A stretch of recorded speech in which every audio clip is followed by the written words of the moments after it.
Recency bias. The phenomenon of a person most easily remembering something that has happened recently compared to remembering something that might have occurred a while back. This happens a lot in sports. Comparing Kawhi Leonard to Michael Jordan because they both shoot mid-range jumpers and play defense is an example of this.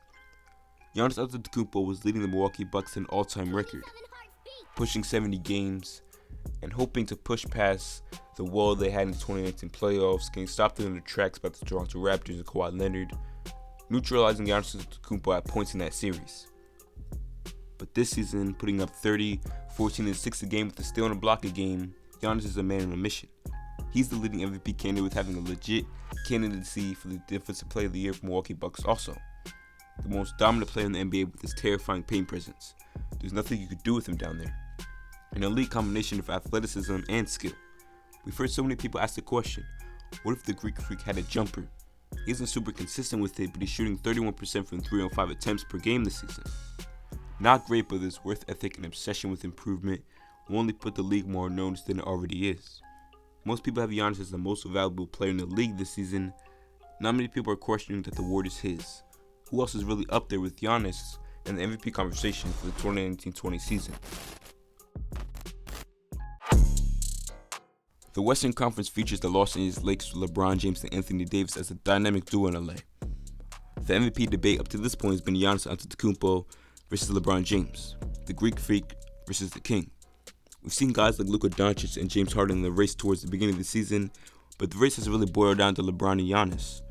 With the Lakers' wins over the Bucks and Clippers on March 6th and March 8th, the Kings' MVP candidacy has become even more valid than it already was. His post-All-Star break has been amazing to see. This was a huge weekend for the Lakers as we saw LeBron show out with his other two top 3 players in the league, Kawhi Leonard and Giannis Antetokounmpo, in the same weekend. We know LeBron James, Kawhi, and Giannis are the only 3 guys in the race for the best player in the world title at this point. What he's doing in year 17 as a 35-year-old is amazing. In the Western Conference this time, so no one can claim he's dominating a weak Eastern Conference. LeBron was working on his 5th regular season MVP and 4th NBA championship before the suspension in the NBA, just as the MVP debate was heating up.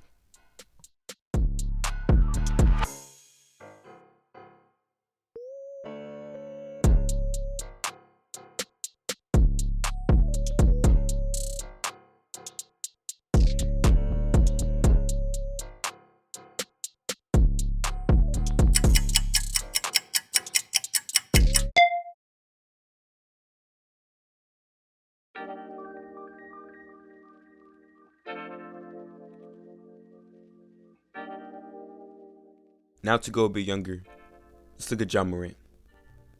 Out there in Memphis, we see a 20-year-old rookie in Ja Morant leading the Grizzlies to the 8th seed, which no one expected. He has great explosion, passing skills, and a feel for the game while being so young. I guess in comparison to Russell Westbrook is fair. It's great what he's doing with the Memphis Grizzlies. While the NBA season is unfortunately suspended at the moment, Ja was leading his Grizzlies to the 8th seed in a tough Western Conference. Morant was able to swoop into Memphis after Marc Gasol and Mike Conley made their way out and took over without needing a year or two to really get used to the league. It's not easy to do. Leading a team to the playoffs as a rookie. Ja's been making his Rookie of the Year campaign since he stepped foot in the league, honestly head and shoulders above any other rookie.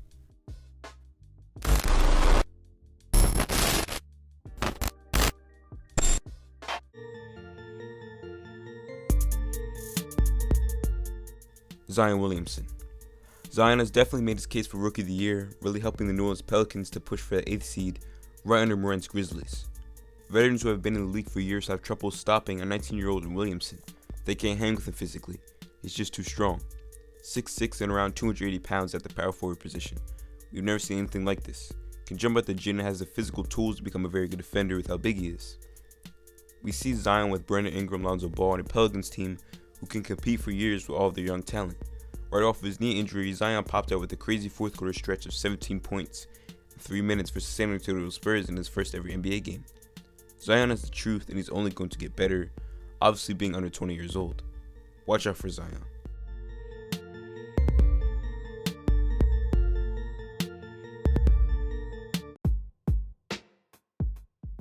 The MVP and Rookie of the Year debates. How close are they actually? Although LeBron and Zion have made the MVP and Rookie of the Year races interesting, and the debate can be fun to have, I don't think there's any real conversation there. I don't think these two races are that close at all.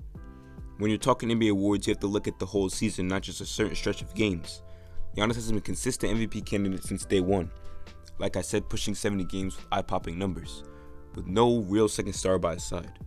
Respected Middleton, but he's not in the same stratosphere as Anthony Davis, who's LeBron's number 2. Imagine that.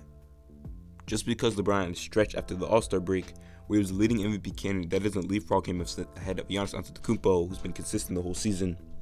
This is not to say that LeBron hasn't been great this season too, but Giannis has just been the leading MVP candidate for the reasons I've named.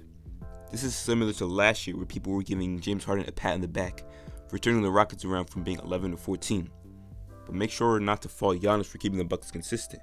Just because Harden brought his team back from being trash to the team they were supposed to be, that doesn't mean he's the MVP over Giannis, who led the Bucks to 60 games last year and was consistent the whole season, never really falling off.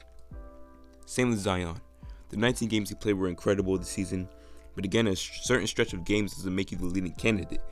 At least not when Ja Morant's been leading the Grizzlies to the playoffs with consistent play from day one. Stay consistent throughout the whole season. Don't just change your MVP or Rookie of the Year depending on the month and how you feel.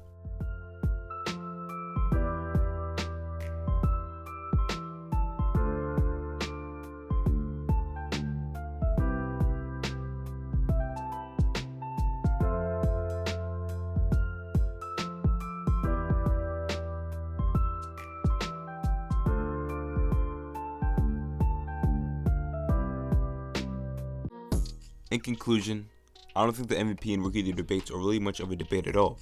I think the clear winners are Giannis Antetokounmpo and Ja Morant. Just because LeBron had a nice stretch of games or Zion had a nice stretch of games doesn't make them the leading candidate. And it's not to take away from what LeBron or Zion, what they were doing during the season. LeBron in 70th season at 35 years old, still being a top 3 players and unheard of in NBA history at this level of play. But that's not enough of a narrative to put him as leading candidate over Giannis, who's been consistent throughout the whole season. Doesn't really need a narrative like that to boost him up. Same with Zion Williamson. His 19-game stretch was nice, but not enough to combat Ja's consistency and being really healthy throughout the whole season. Let me know what you think of these debates in the comments below and who you think should win either award. Thank you guys for watching. It's been Rashad with Hoops Times 2. The like button if you enjoyed the video. Subscribe if you love content like this. Peace out.